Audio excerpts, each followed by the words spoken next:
In this sport, you don't wait for judges to decide your fate. TenexToken puts you in control. Stake instantly, speculate discreetly, and keep your moves private. TenexToken. Play smart, play discreet.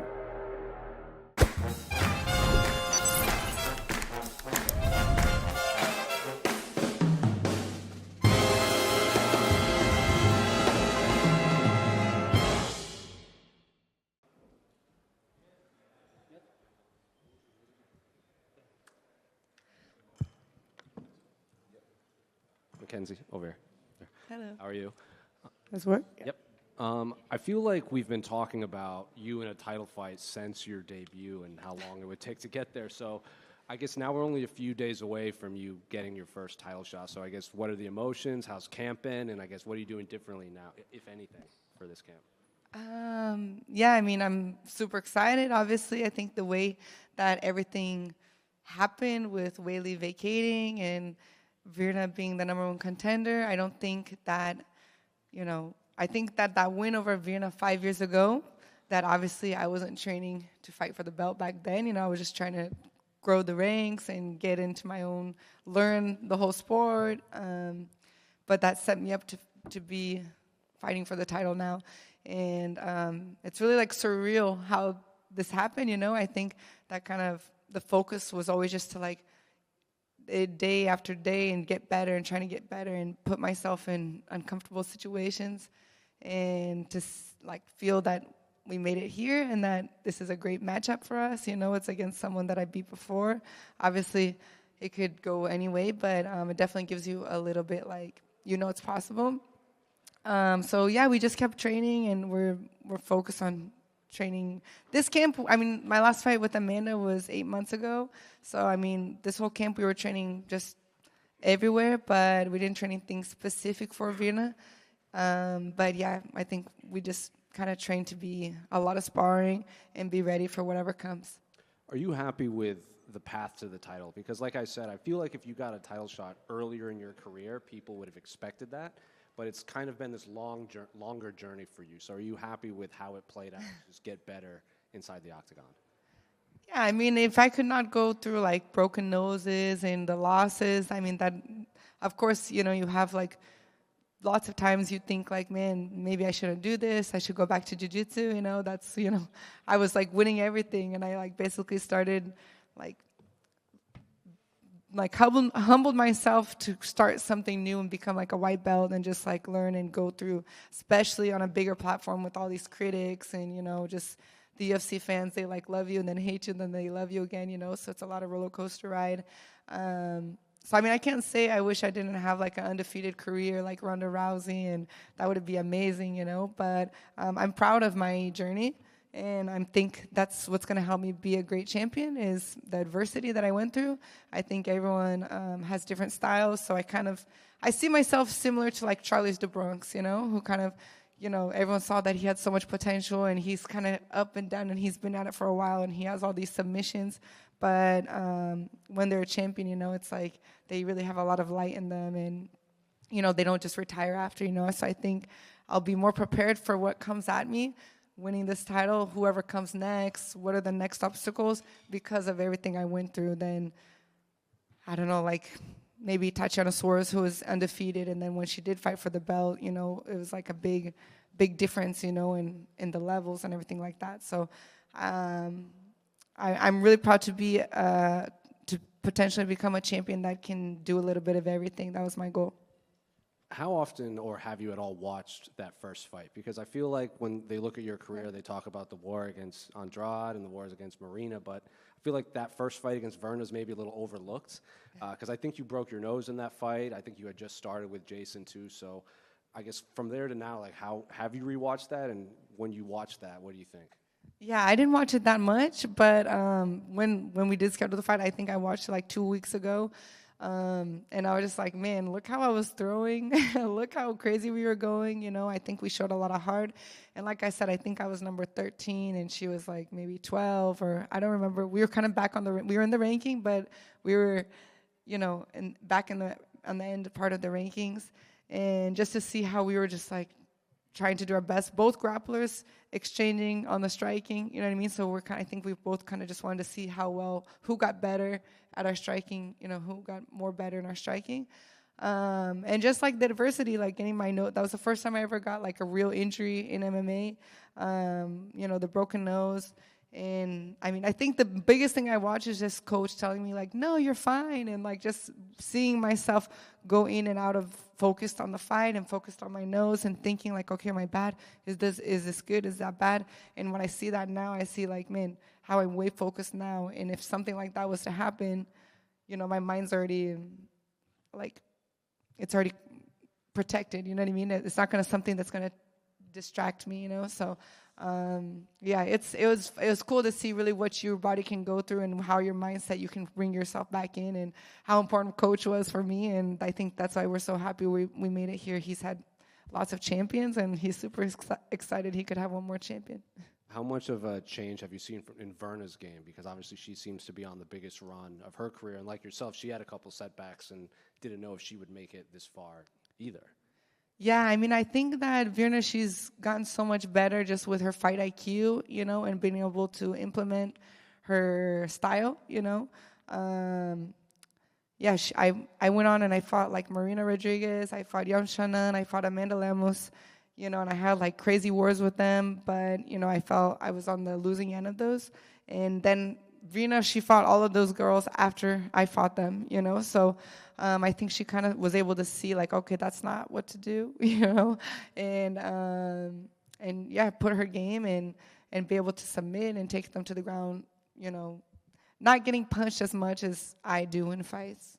So I think she's gotten a lot better, but it's cool. I don't know if you know this or anyone told you, but if you win, you would become the first woman to be an ADCC champ and a UFC champ. There's been 3 men, but no women have done it. Is that important to you? Do you think about that? And what do you think about making history there?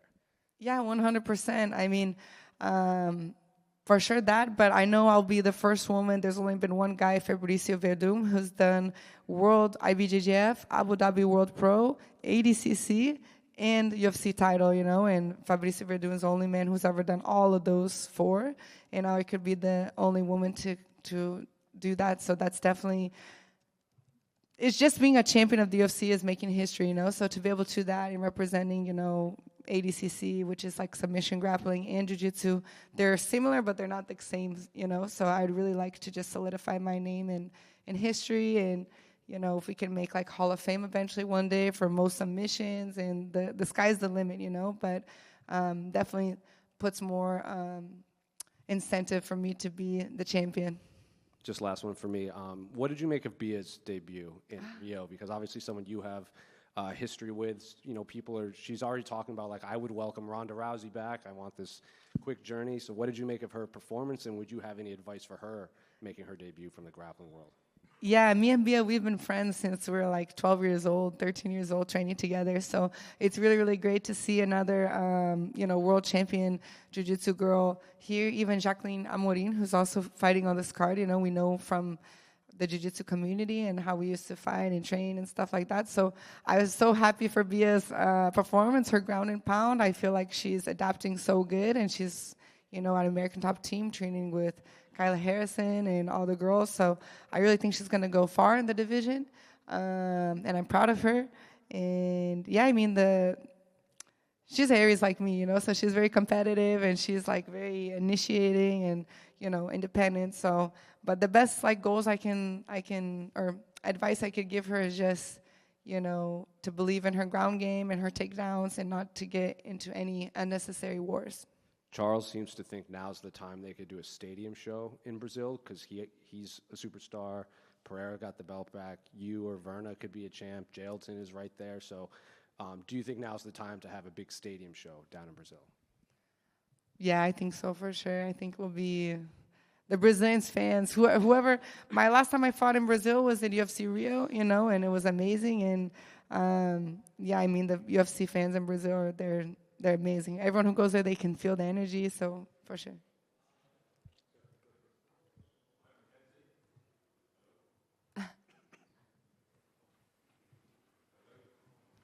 Okay, can you hear me? Yes, I can hear Okay. Hi, Hi, Mackenzie, and welcome back to Abu Dhabi. Obviously, you've enjoyed great success in Abu Dhabi, particularly in your grappling career, particularly at the Abu Dhabi World Pro. Do you feel any kind of sense of destiny that from that stage of your career to now potentially becoming a champion in the UFC, how it's kind of like a full circle moment maybe? Yeah, 100%. That's the thing I was talking about this like the beginning of the year before I fought Amanda Ribas. I said, man, could you imagine if I fight for the belt in 2025 and I won the world title, I won the world title in Jiu-Jitsu in 2015? That was like exactly 10 years later, you know? And then it came the idea of, what if it's in Abu Dhabi? You know, that would be amazing because I won the world title in 2015. I won my Abu Dhabi world title, which was my first world title black belt, April 25th, 2015 here in Abu Dhabi. And I'm fighting October 25th, 2025 in Abu Dhabi for another world title, you know? So for me, I was already imagining how crazy this would be, and it really did happen. And I mean, you can't plan things like that, you know, like the exact day, the 25, the location. You know, before this, I was like, man, I would like to fight in Brazil, you know, like, would be amazing to fight on the card. And then they said, no, Abu Dhabi. I'm like, okay, I prefer Abu Dhabi, you know, so I really think it's destiny. I don't know what the results will be exactly on Saturday, but I really believe that the stars are aligned, and I did all my work in these 10 years, and it's not just those 10 years. Obviously, I've been training since I'm 5 years old, so this is a long time coming, and I feel like now is the time, and to be here in Abu Dhabi with so many great results. I've never had a bad experience here, so I don't plan on having a bad experience on Saturday either. That's good. You've already mentioned yourself and Jandaroba. You've had to overcome adversity, setbacks, injuries, critics. And again, you mentioned like the stars are kind of aligning. Do you really feel like Saturday will be your crowning glory, if you will?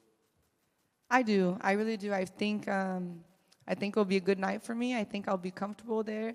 I don't really see, like I said, she's going to have to like or knock me out. If she knocks me out, congrats to her. If she submits me, congratulations. But I mean, I'm not training my whole life to lose a title because I'm like stalled, because she stalled me or put me on the cage and she's just holding on to me. So I really don't feel like, I mean, I know my grappling is higher level than hers.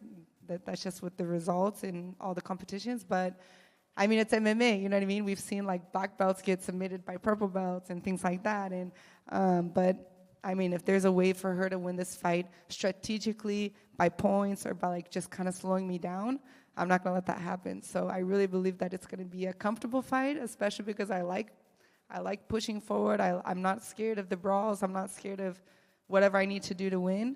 And then, yeah, I mean, if she submits me or knocks me out, congrats, that's her day, you know. But I fought in Amanda Lemos, who punches really, really hard. I fought in Jessica Andrade, who punches really, really hard. And I didn't go, like I said, I was battle-tested, you know. So from my experience with her, I didn't feel anything like what the girls I fought had brought to the game. Yeon Shannon, who rocked me on my chin, you know. I really exchanged with the striking with these girls. And like I said, grappling is my home, so I don't know how much she'll want to stay 25 minutes exchanging on the ground, but I feel like it'll be a good night. Thank you. Hi, Mackenzie. You are an elite grappler, but Vera is seen like that as well. And sometimes when we've got this kind of matchup, it ends up as a fist fight. Do you think it's a possibility, or no matter what, you think this fight will end on the ground? Yeah, our first fight, we stayed the 3 rounds exchanging on the striking. So this time, I definitely think it will be on the ground. I don't think we'll be the whole time on the ground, but I think the fans will see a very like MMA fight. You know, I think there will be cage. I think we'll be striking. I think there'll be grappling. I think we'll be a little bit of everything, because now it's 5 rounds and we're fighting for the title. So there has to be a little bit. The first time we fought was just to like go crazy, try to win. You know, now it's like we want to win, but you want to make sure you win. You know, so you play smarter. I don't think Vera likes to get punched in the face, so I think she'll do her best to, you know, stay out of the crazy exchanges. And if she gets a good position, I think she'll try to get that. But yeah, I think we're going to have a little bit of everything in 5 rounds, especially because, you know, cardio, and you want to make sure you have enough intensity for all 25 minutes. last one for me. Imagine you're Mystic Mackenzie. Can you give us a precise prediction? And do you have a favorite sub, for example, to end this fight? I think my favorite submission is the omoplata. I do it a lot. I landed it with a lot of the girls, but I was only able to submit a few, but I'm always attacking that. I got it like with Amanda Ribas, but she ended up getting out. I got it with Marina Rodriguez, but she ended up the round finish. Young Shannon, I did it on her too. So I definitely think if they're in my guard, that's something that I attack a lot is the omoplata. But I don't know if I'll get that with Vera. But I just see my hand getting raised. I don't know how. I don't know if it'll be with a knockout. I don't know if it'll be submission. But I just see my hand getting raised. Thank you very much. Thank you.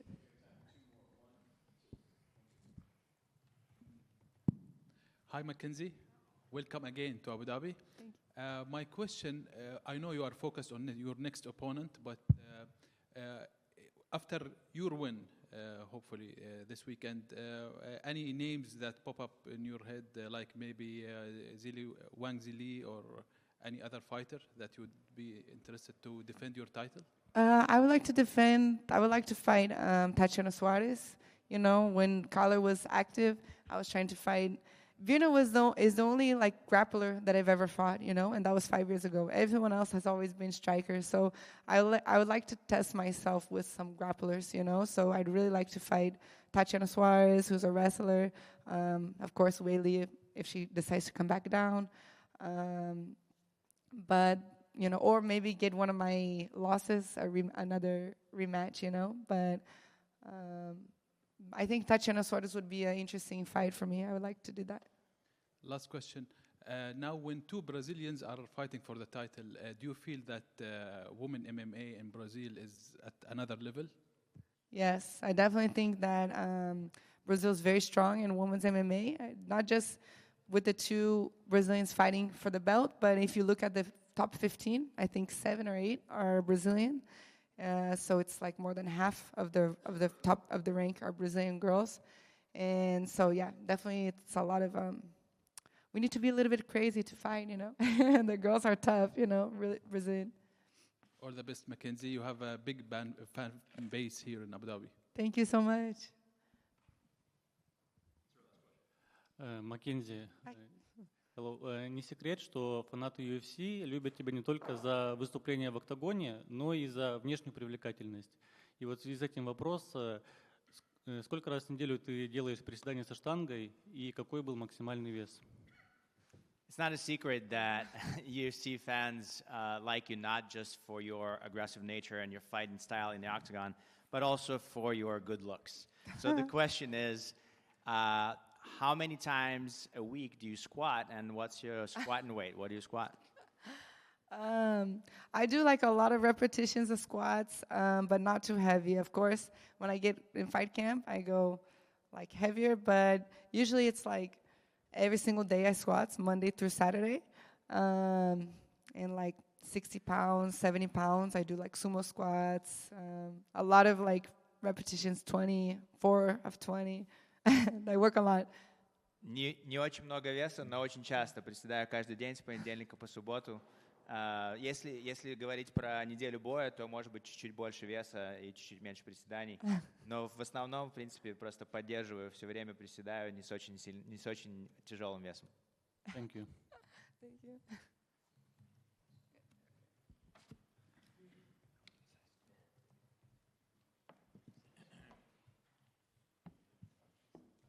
In this sport, you don't wait for judges to decide your fate. TenexToken puts you in control. Stake instantly, speculate discreetly, and keep your moves private. Register now for your share of the $250,000 prize pool. Multiple winners, bigger chances. TenexToken.io. Terms and conditions apply.